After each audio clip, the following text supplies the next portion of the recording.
This is Lecture 17 of the course, The State of the United States Economy and Society. We have many challenges facing us as a people. There is our system of law, which is not serving the hope of justice for all citizens. There is our system of taxation, which strongly benefits those who own land, control natural resources, or enjoy government-granted subsidies and privileges over those who actually produce goods and provide services. There is the deep problem of poverty and the problem of long-term unemployment for many people. There is the problem of how to protect our environment from further degradation, the loss of species of plants and animals. And there is the problem of our reliance on fossil fuels and nuclear power to provide the energy to provide the power needed by our modern mode of living. Our homes, our places of work, where we shop or engage in almost any activity are linked together by a complex infrastructure network. That network requires continuous maintenance and periodic replacement. Maintenance and replacement requires public revenue. The subject and issues involved deserve a far more detailed analysis than I am able to present here, but what follows provides some examples of how our best, most innovative thinkers are responding to these challenges.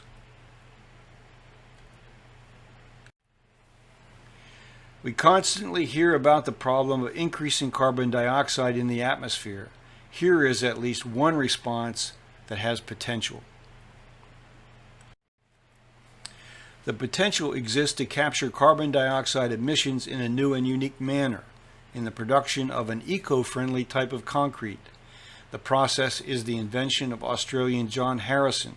The cement is a composite of magnesite, recycled industrial waste, and ordinary cement. As it sets and hardens, it absorbs carbon dioxide from the atmosphere and converts it to carbonate. To date, however, the cement industry has refused to change its methods. Harrison expresses what he sees as the sense of urgency. I really do not think we have much time left with the atmosphere we have.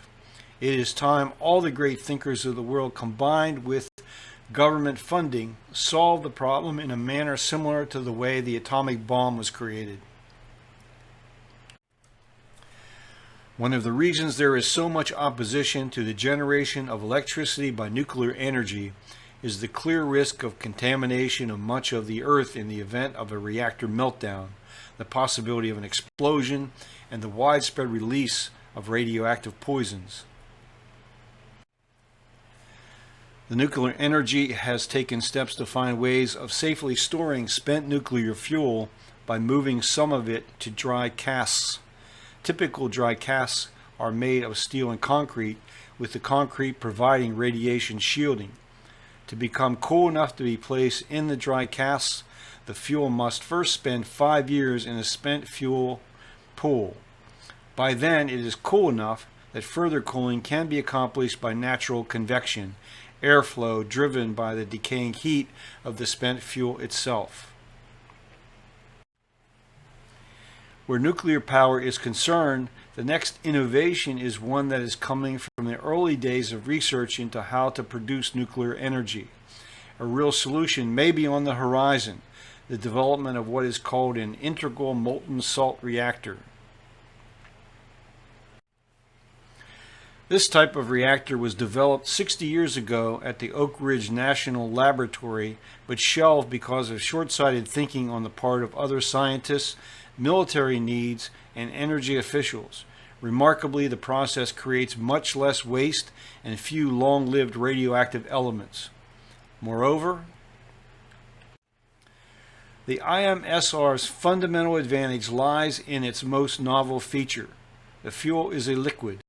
At first glance, that might seem odd, but molten salt, with the uranium dissolved in it, can operate at low pressure and absent are chemical or mechanical driving forces which can cause so many problems with traditional solid fuel reactors. What is being done to remove some of the plastic waste from our oceans, lakes, and rivers? Dutch inventor Boyan Slat developed a means of filtering and gathering plastic waste from the oceans. Testing has begun in the Great Pacific Garbage Patch. Although problems occurred with the system retaining captured plastic, the team of engineers are optimistic the issues can be resolved so that the system can be deployed in the Pacific Ocean. Scientists are also investigating the potential to convert plastic waste into useful fuels in what are called continuous and batch pyrolysis reactors that work with a silica alumina catalyst. Is it feasible and environmentally sound to replace fossil fuels with plant-based biofuels? An important fuel source for the future will be oil extracted from algae and used as a biofuel. Oil yields from microalgae are much greater than from other crops, such as corn or sunflowers. Algae can be grown easily in ponds and swamps, not competing with food crops for land.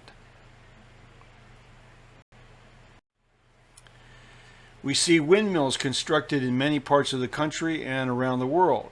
They are huge and complex machines. Are there any alternatives?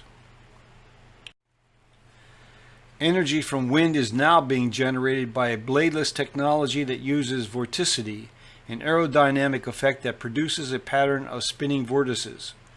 The cone is made from a composite of fiberglass and carbon fiber, which allows the mast to vibrate as much as possible. There are no gears, bolts, or mechanically moving parts. The cone captures 40% of the wind's power when the wind is blowing 26 miles an hour. Our homes and many buildings now use solar panels to generate electricity. Solar farms exist in places where the sun shines almost every day. What's next? These are mirror dishes that are the newest innovation in solar energy. The dish captures 34% of the sun's energy compared to 23% for most solar generators.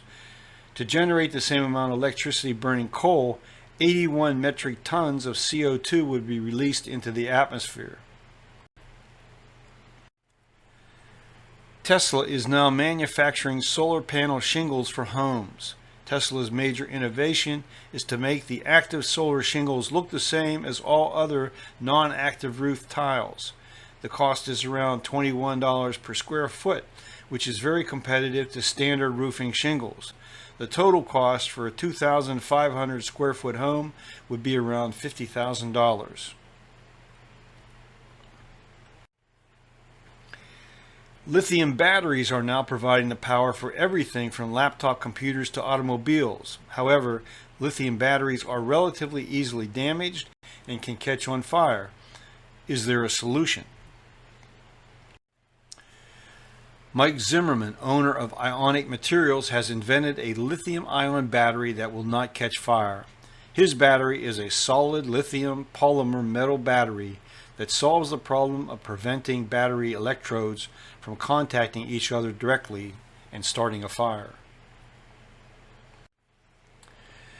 We send billions of plastic bags to landfills every year. Some states have prohibited the use of plastic bags by retail stores. What innovation solutions are on the horizon?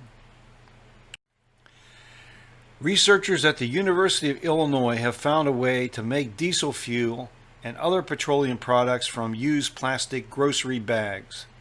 A company in India is now mixing plastic from landfills with asphalt to form a compound that can be used in road construction. Nearly 1,000 miles have been constructed to date with this material, which wears better and lasts longer than traditional asphalt.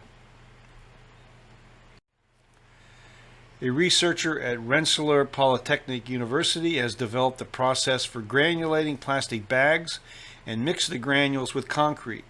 Scientists at the University of Adelaide have figured out how to turn plastic bags into a material hundreds of times stronger and 6 times lighter than steel. This material is now being used in electronics, wind turbines, and other devices. Another innovation gaining traction is using the movement of water to generate electricity. Electricity is now being produced by osmosis, the passage of water from membranes, generating a pressure difference that can be harnessed to generate power.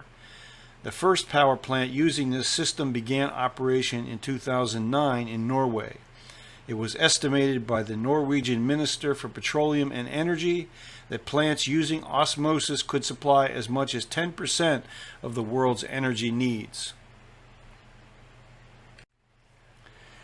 It is estimated that over 300 million golf balls are lost or discarded in the United States every year. Many of them end up in lakes, rivers, streams, and the oceans. A golf ball will decompose naturally in somewhere between 100 and 1,000 years. Some communities and environmental activists are beginning to do something about the problem. The problem worldwide is huge. A sonar search of Loch Ness in Scotland in 2009 found over 100,000 golf balls. Golf balls contain zinc and other heavy metals that could potentially escape into the surrounding water. Recovered balls are being sold online for half the cost of new ones. Water power already produces an enormous amount of energy, turning turbines at the base of huge dams.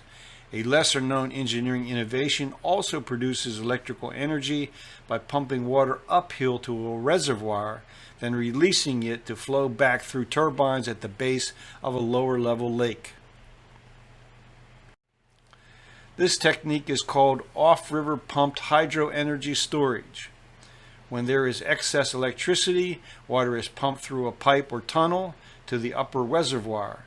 The energy is later recovered by letting the water flow back down again through a turbine that converts it back into electricity. Efficiencies of 90% in each direction are possible. Pumped hydro is by far the most widely used form of energy storage, representing 99% of the total. Used in conjunction with solar farms, the total cost is calculated to be much lower than using batteries for storage of energy.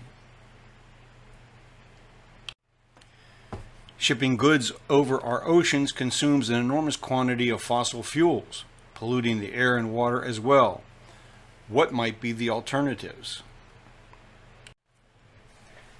A company based in Japan called Echo Marine Power, founded by a former Australian naval officer named Greg Atkinson, is creating rigid solar panel sails for use on large seafaring vessels. The objective is to harness wind and solar energy, dramatically cutting back on fuel consumption and lowering a vessel's emissions by up to 10%. Importantly, in a world where individuals continue to travel one or a few at a time in individually operated vehicles is how the next generation of such vehicles will be powered. Sometimes called pneumatic hybrid electric vehicle, these cars are most typically powered by a compressed air engine combined with an electric motor. The engines are similar to steam engines as they use the expansion of externally supplied pressurized gas to perform work against a piston. Researchers have developed lightweight supercapacitors that can be combined with regular batteries to dramatically boost the power of an electric car. The supercapacitors, a sandwich of electrolyte between two all-carbon electrodes, were made into a thin and extremely strong film with a high power density. The film could be embedded in a car's body panels, roof, doors, bonnet, and floor, storing enough energy to turbocharge an electric car's battery in just a few minutes. Prius has introduced in Japan a model with a solar panel built into the roof. The solar panel charges the battery, but it does not power the car directly. The efficiency is still pretty low, but innovation continues. Students in Australia have designed and built a solar-powered sports car that could be the first step to solar-powered vehicles. The next great innovation in air travel is the introduction of electric motors to replace jet engines. A Los Angeles firm named Ampere has developed this hybrid electric aircraft. This aircraft is a retrofit of a Cessna 337, which has a forward-mounted prop engine that pulls and a rear-mounted prop engine that pushes. One of the two internal combustion engines is replaced with an electric motor powered by batteries. The aircraft will seat 4 or 6 passengers. How we live and how we make use of the land and natural resources is also being reimagined. One example is a new Florida community called Babcock Ranch, being developed by former NFL player Sid Kitson. Babcock Ranch is located 15 miles from Fort Myers, Florida, on 17,000 acres of land, where the power source is 350,000 solar panels. Kitson's firm purchased a 91,000-acre ranch in 2006, out of which 73,000 acres was sold to the state of Florida for preservation. Another 440 acres was donated to Florida Power and Light Company, which then spent $100 million on the solar farm. An article in the journal Science argues that the most important thing we can do to remove carbon dioxide from the atmosphere and at the same time stop the extinction of plant and animal species is to plant trees. It would cost under $300 billion to plant $1 trillion trees. The one shortcoming of this strategy is that most trees grow very slowly. A better alternative under consideration is the widespread cultivation of industrial hemp, the non-intoxicating form of cannabis. Industrial hemp has numerous practical uses and grows to 13 feet within just 100 days. It absorbs more CO2 per hectare than any forest or commercial crop.